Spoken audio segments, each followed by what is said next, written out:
చరిత్ర సృష్టించాలన్నా, చరిత్ర నిలబడాలన్నా, చరిత్ర గురించి మాట్లాడాలన్నా క్రీస్తు శకం క్రీస్తు పూర్వం చరిత్రనే యేసు ప్రభు అయినాడు.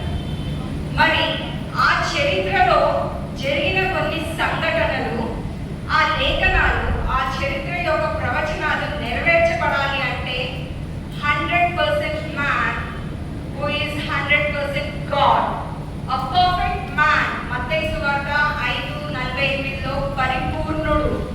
ఈ మాటలు ఎవరికి వర్తిస్తాయండి? యేసు ప్రభుకి. అటువంటి యేసు ప్రభు గురించి ఆయన ప్యాషన్ ఆఫ్ క్రైస్ట్, క్రీస్తు యొక్క సిలువ శ్రమ. ప్యాషన్ ఆఫ్ క్రైస్ట్ అనేది ఎక్కడ మొదలైందంటే, ఏ చెట్టు ఫలము తినొద్దు అన్నప్పుడు ఆ చెట్టుకి ఆయన వేలాడదీయబడ్డాడు. ఏ చేతితో నువ్వు ఆ పండును తినొద్దు అన్నాడో ఆ చేతులకి శీలలు కొట్టించుకున్నాడు. ఏ కాళ్ళకి మడమికు ఆ శాపము కాటివేయబడకూడదు అని ఆలోచనతో ఆయన కాళ్ళకి శిలలు కొట్టించుకున్నాడు. ఏ భూమి అయితే ముళ్ళ పొదలతో శపింపబడి ఉన్నదో ఆ తలకి ఆయన ముళ్ళ పొదల్ని తొలగించుకున్నాడు. 24 hours గెత్సెమనే తోట నుంచి గొల్గొతా పర్వతం వరకు ఆయన అనుభవించిన శ్రమ, ప్యాషన్ ఆఫ్ క్రైస్ట్ అనేది భయంకరం. అటువంటిది గెత్సెమనే తోటలో ఆయన ఎంత ఉద్రిక్తతకు గురయ్యాడంటే చెమట రక్తంగా మార్చబడ్డది. But he did not compromise. ఏమన్నాడంటే, నా ఇష్టం కాదు, నీ చిత్తం నెరవేర్చబడును కాక అన్నాడు. ఈ గిన్నె తొలగించండి అని అడిగి, ఈ గిన్నె తొలగించమని అడిగి అక్కడ కాంప్రమైజ్ అవ్వలేదు. నా చిత్తం కాదు, నా ఇష్టం కాదు, నీ చిత్తం నెరవేర్చబడాలి. అక్కడి నుంచి బంధింపబడి విచారణలోకి తీసుకెళ్ళి నిందలు, అవమానాలు, హేళనలు, అయ్యో చాలా అసూయకరమైన కార్యాలను ఆయన ఫేస్ చేసి కొరడాల దెబ్బలు, ముళ్ళ కిరీటము, సిల్వను మ్రోయడము, సిల్వ మీద వేలాడదీయబడడం, ఇవన్నీ ఆయన అనుభవించాడు. ఎందుకు చేయాల్సి వచ్చింది? ఇంతటి భయంకరమైన శ్రమను ఎందుకు అనుభవించాడు? ఆ మొదటి ఆదాము యొక్క అవిధేయత వల్ల వచ్చిన పాపము, శాపము. రెండవ కడవరి ఆదాము వల్ల విధేయతతో అటువంటి శాపము అటు పాపము విమోచన కల్పించడానికి ప్యాషన్ ఆఫ్ క్రైస్ట్, క్రీస్తు యొక్క శిలువ శ్రమ. మనం ధ్యానించవలసింది ఏంటంటే, నాగరికత ఎలా వచ్చిందండి? Civilisation. We look into the history. Civilisation ఏ విధంగా వచ్చింది చెప్పండి? ఎక్కడ నదులు ఉన్నాయో, ఎక్కడ నీరు సమృద్ధిగా ఉందో అక్కడ సివిలైజేషన్ వెలసింది, అక్కడ కట్టబడింది. If you look into the history, Mesopotamia, Egyptian, Harappan, Indus valley civilisation, ఇవన్నీ ఎక్కడ నదులు ఉన్నాయో అక్కడ సివిలైజేషన్ జరిగింది. అయితే ఇక్కడ ఏంటి మనం చూస్తున్నాము? నీరు, నోవా ఆర్క్, రక్షకుడు, రక్షణకరమైన ఓడ దేవుడు చూపిస్తుంటే గలీలియా సముద్రం మీద రక్షకుడు నడిచి రావడం మనం చూస్తాం. ఏ రక్షణ ఓడ నోవా ఆర్క్ గురించి చూపించాడో అదే ఆయన నేను రక్షకుడిని సముద్రం మీద చూపించాడు. కానాను విందులో ఆయన నీరుని ద్రాక్షారసంగా మార్చాడు. 20 లక్షలకు పైగా అరణ్యంలో సంగుళ్ళు గొంగుళ్ళతో ఉన్న వారికి ఆయన బండలై నీరుని వారికిచ్చి దాహం తీర్చాడు. అయ్యో, అరణ్యంలో హగర్ తన బిడ్డ ఇష్మాయిల్ కోసం రోధిస్తూ ఉంటే ఆయన నీటి ఊటని ఇచ్చాడు. ఆయన ఇంత గొప్ప అద్భుతాలు చేసి ఆయన నీరుగా నిలిచిన వ్యక్తి 5వ మాటగా దప్పిగొనుచున్నాను, ఐ థర్స్ట్ అని యోహాను సువార్త 19:28లో పలుకుచున్నాడు. I thirst. What is the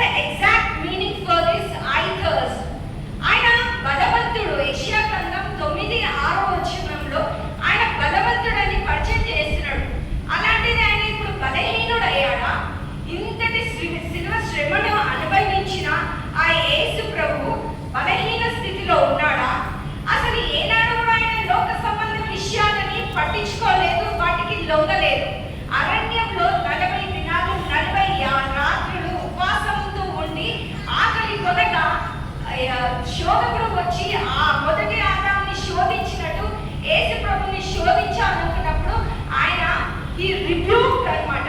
దేవుడు ఆ సాతాన్ని వెలుగొట్టాడు దేవుని వాక్యంతో. అటువంటి గొప్ప బలవంతుడు మన దేవుడు. అక్కడే ఆయన సాతాన్ని జయించాడు. అవునా కాదా అండి? ఆయన ఇంకోటి లేఖనాలు ఏం చెప్తున్నాయి? మత్తయి సువార్తలో నీతి నిమిత్తము హింసింపబడువారు ధన్యులు, పరలోక రాజ్యం వారిది. మత్తయి సువార్త 5లో నీతి కొరకు ఆకలి దప్పులు గలవారు ధన్యులు, వారు తృప్తిపరచబడుదురు. హృదయ శుద్ధి గలవారు ధన్యులు, వారు దేవుని చూచెదరు. Perfect man 100%, he is totally 100% man, that is perfect. ఆయన నీతిమంతుడు. ఈ లేఖనాలు ఆయనకు వర్తిస్తాయి. ఈ భూమి మీద నీతిమంతుడు ఎవరైనా ఉంటే పేరు చెప్పండి. The greatest love of Lord Jesus Christ. Ambani తన భార్య కోసం ఒక పెద్ద షిప్ క్రూజ్ ని కొనిచ్చాడు, లేకపోతే అల్లు అర్జున్ వాళ్ళ భార్య కోసం ఒక బెంజ్ కార్ కొనిచ్చాడు. అది కాదండి గ్రేట్. వరల్డ్ ప్రపంచం విశ్వంలో తన రక్తాన్ని సిలువ శ్రమ ద్వారా మనకు అందించాడు అంటే to rebuke us from sin, from the curse. ఆ విషయమై ఆయన 5వ మాటగా ఈ క్షణాన ఎంత 5 మెట్లు పరలోకానికి లాస్ట్ మూమెంట్ లో చివరాఖరి క్షణం మాటలు చాలా విలువ ఉంటది. చివరాఖరి మరణం ముందు ఒక వాంగ్మూలం ఇస్తారు. ఒక లైక్ మనం చదువుతాము మన ఇళ్ళలో మన పెద్దవాళ్ళు చనిపోయే ముందు ఏ ప్రాపర్టీస్ డిస్కషన్స్ ఉంటాయి. నేను ఇంకా చనిపోబోతున్నాను, ఇదిగో నాకు సంబంధించినవి మీకు గుర్తుగా ఇస్తున్నాను, మీకు జ్ఞాపకంగా ఇస్తున్నానని పెద్దవాళ్ళు చనిపోయే ముందు చేస్తారు. ఇప్పుడు మనకు గుర్తుగా మనకి జ్ఞాపకంగా 7 మెట్లు పరలోకానికి దారి, 7 steps to heaven. మొదటి 3 మెట్లు భూ సంబంధమైన బాధ్యతలు మనకి ఇచ్చాడు.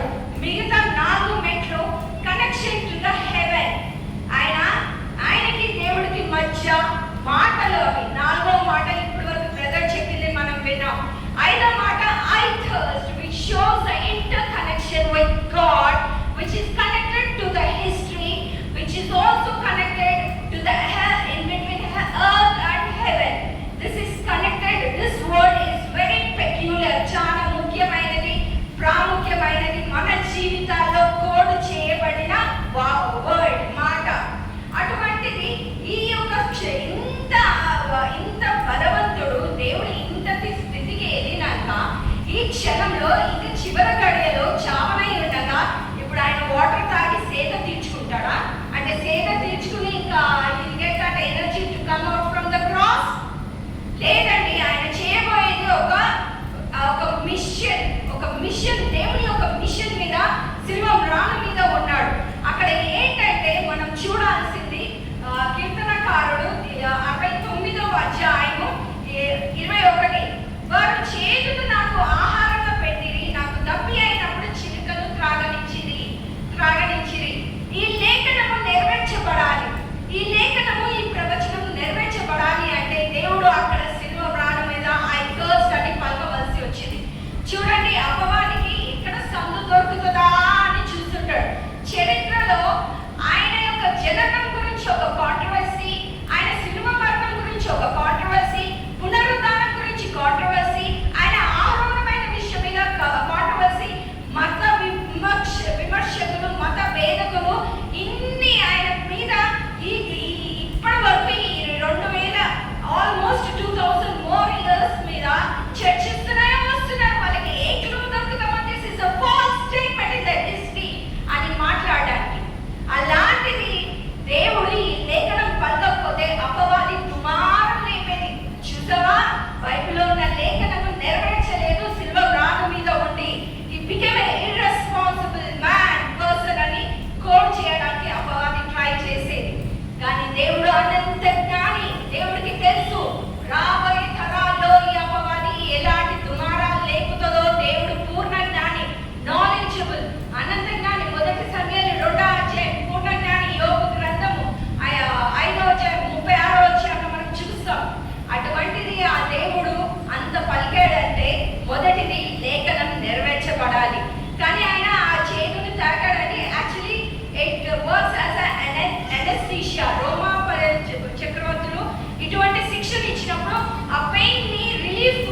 కలగాలి అంటే కొద్దిగా చేదుని ఇస్తారు. అది తాగితే ఎనస్థీషియా లాగా పెయిన్ రిలీఫ్ ఉంటుంది. కానీ దేవుడు తాగాడా అని వాక్యం చూద్దాం. మార్కు సువార్త 15:23. అంతటా బోలము కలిపిన ద్రాక్షారసం ఆయనకి ఇచ్చిరి కానీ ఆయన దాన్ని పుచ్చుకొనలేదు. వాట్? పుచ్చుకొనలేదు. ఆయన వాటర్ వాళ్ళు ఇచ్చింది తాగలేదు. తాగి ఉండుంటే అక్కడ కూడా దుమారం లేపేది అపవాది హిస్టరీలో.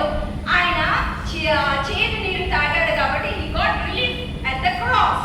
ఆయనకి నొప్పి కలగలేదు, ఆయన బాగానే ఉన్నాడు. ఆయన నీరు తాగాడు కాబట్టి he gain that energy, he sustained at the cross. అనే దుమారము అనే ప్రచారము అపవాది సందు చూసుకుని హిస్టరీలో కాంట్రవర్సీగా నిలబెట్టేది. కానీ దేవుడు అక్కడ ఆ మాట పలికాడే కానీ అక్కడ తాగలేదు. ఎందుకంటే ఆయన he got connected with the God. ఏంటంటే 4వ అధ్యాయంలో ఒంటరి అయిపోయాడు. అన్ని మన పాపాలన్నీ తన మీద వేసుకున్న యేసు ప్రభు ఏమైందండి, next moment he became that overwhelmed that he got connected with the God. చూద్దామా కీర్తనకారుడు 42:1 అధ్యాయం. దుప్పినీటి వాగుల కొరకు ఆశపడినట్లు దేవా నీ కొరకు నా ప్రాణం ఆశపడుచున్నది. నా ప్రాణం దేవుని కొరకు తృష్ణ కోరుచున్నది. దేవుని సన్నిధికి నేను ఎప్పుడు వచ్చేదను, ఆయన సన్నిధికి నేను ఎప్పుడు కనపడేదను. ఏంటి ఆయన ఆశ ఏంటండి? ఎక్కడి నుంచి వచ్చాడు ఆయన? భూమికి పరలోకం నుంచి తండ్రిని విడిచి వచ్చాడు. Now he was eagerly waiting. ఆశతో ఉన్నాడు. Heaven is the place of water. What water? Eternal water. Life. జీవ జలములున్న చోట ఎక్కడండి? హెవెన్. ఏదేను వనంలో శాంతికర జలములు దేవుడు మనకి ఇచ్చాడు. కానీ అవిధేయత వల్ల మనం కోల్పోయాం. అటువంటిది దేవుడు ఈ హెవెన్ యొక్క విషయాన్ని గుర్తుగా మనతో మాట్లాడుతున్నాడు. ఇంకోటి ఏంటంటే దేవుడు మాట్లాడుతున్న విషయము మనము ఈ ఇంటర్ కనెక్షన్ గురించి మాట్లాడితే ఇంకొక అధ్యాయము మనం గమనించవచ్చు. కీర్తనకారుడు 63:2. నీ బలమును నీ ప్రభావమును చూడవలేనని పశుధాలయం వద్ద నేను ఎంతో ఆశతో నీ తట్టు కనిపెట్టి ఉన్నాను. నీళ్ళు లేక ఎండి ఉన్న దేశమందు నా ప్రాణము నీ కొరకు తృష్ణగోని ఉన్నది. నీ మీది ఆశ చేత నేను చూడవలేనని నా శరీరము కృషించుచున్నది. ఆయన నిజమే. మనం సామ్స్ 22:15 చూస్తే నా బలము ఎండిపోయి చిన్న పెంకుల వల్ల ఆయన నా నాలుక నా దవడను అంటుకొని ఉన్నది. ఆయన క్షీణించిపోయాడు. He got రీహైడ్రేటెడ్. ఎలా అంటే ఇంకా ఆయనకి ఏమీ లేదు. ఇంకా అలాంటిది దేవుడు ఎవరిని తృష్ణగోనుచున్నాడు? ఎక్కడ ఆయన? మనుషులు ఏంటంటే మన బ్రతుకులే మామూలు బ్రతుకులు, మనమే బలహీనులం. దేవుడికి నీరిచ్చే అంతటోళమయ్యామా? ఆయనే గొప్పగా గలిలియా సముద్రం మీద నడిచిన దేవాది దేవుడు మల్టిట్యూడ్స్ కి ఆయన ఒక బండగా తయారై నీరిచ్చిన దేవుడికి మనం నీరిచ్చే వాళ్ళమయ్యామా? ఆయన నీరు అడుగుతున్నది ఎవరంటే ఆయన తండ్రి. ఐ థర్స్ట్ అనేది ఆయన సిగ్నల్ పంపిస్తున్నాడు. Why I thirst? మనం చూస్తే యోహాను సువార్త అర్థమవుతుంది. యోహాను సువార్త 4వ అధ్యాయం ఈ కాంటెక్స్ట్ అంతా జీవ జలం గురించి ఉంటది. ఆయన ఎప్పుడైతే సమరయ ప్రాంతానికి వెళ్ళవలసి వచ్చిందో అక్కడ ఒక స్త్రీని చూసి నాకు దాహానికి నీరు ఇవ్వమని అడిగి అక్కడ he was introducing about the life of water. ఆయన జీవ జలం గురించి చెబుతూ అవన్నీ వివరించి ఆయన దాహానికి ఆమె నీళ్ళు ఇస్తే తాగాడా? లేదండి. In return he gave water, life of water, జీవ జలమును ఆమెకి ఇచ్చాడు. అయితే అదే అధ్యాయంలో ఆలోక శిష్యులు బోధకుడు భోజనం చేయమని ఆయన వేడుకొనేది. అందుకైనా భుజించుటకు మీకు తెలియని ఆహారం నాకు ఉన్నదని వారితో చెప్పగా అక్కడ భోజనము టిఫిన్లు అన్ని తీసుకొచ్చి పెట్టారు శిష్యులు. ఇక రా మనం భోజనం చేద్దామని. నాకు భుజించుటకు ఆహారం నాకు అందింది, నేను భుజించానని. అంటే ఈ లోక సంబంధమైన ఆకలి దప్పికల్ని ఆయన లెక్క చేయలేదు. ఆయన లొంగలేదు. ఆయన బలహీనుడు కాదు. This is a very peculiar word between the God and mankind, between the man 100% man and 100% God. ఎంత గొప్ప అద్భుతం అంటే ఈ దినాన మనం అందరం తీసుకోవాల్సిన ఒక పెద్ద కోడ్, ఒక పెద్ద వీసా ప్రాసెసింగ్. అమెరికాకి ఎలా అంటే వీసా కదా, this is the visa for us. I thirst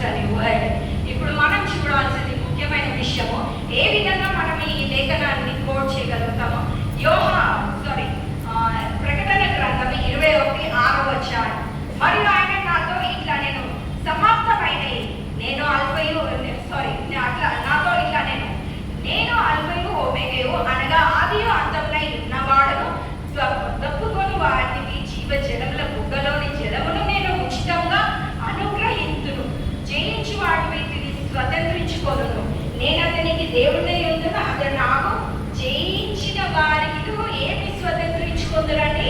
పరలోకములో ఉన్న జీవజలములు ఉచితముగా. మనము చూసే యోహాను సువార్త 7:37 ఆ పండుగలో మహాదినమైన అంత్యదినమున యేసు నుంచి ఎవడైనా తప్పికొనిన ఎడల నా యొద్దకు వచ్చి తప్పి తీర్చుకొనవలెను. మనల్ని వాటర్ ఇవ్వమని అడగట్లే, మనల్ని ఆయన దగ్గరికి వచ్చి తప్పిగా తీర్చుకొనవలెను అని వివరిస్తున్నాడు. నా యందు విశ్వాసం ఉంచి వాడేవాడో లేఖనం చెప్పినట్టు వాని కడుపులో నుండి జీవ నదులు పారునని బిగ్గరగా చెప్పాను. పండుగ దినాల్లో అండి దాహం వేస్తుందా? మనకి అన్నీ ఉంటాయి సమృద్ధిగా ఇంట్లో, భుజించుటకు తాగుటకు, అవునా? ఇక్కడ ఏమంటున్నాడంటే మీ పండుగ దినాల్లో మీరు బిజీగా ఉంటే సరిపోదు, మీకు అసలైన జీవజలం కావాలి, దాని కొరకు నా యొద్దకు రండి అని దేవుడు వివరిస్తున్నాడు. ఇంకొక లేఖనాలండి, ఇవన్నీ దేవుడు చెప్పిన లేఖనాలు. ఇంకొక విషయం మనం గమనిస్తే ప్రకటన గ్రంథము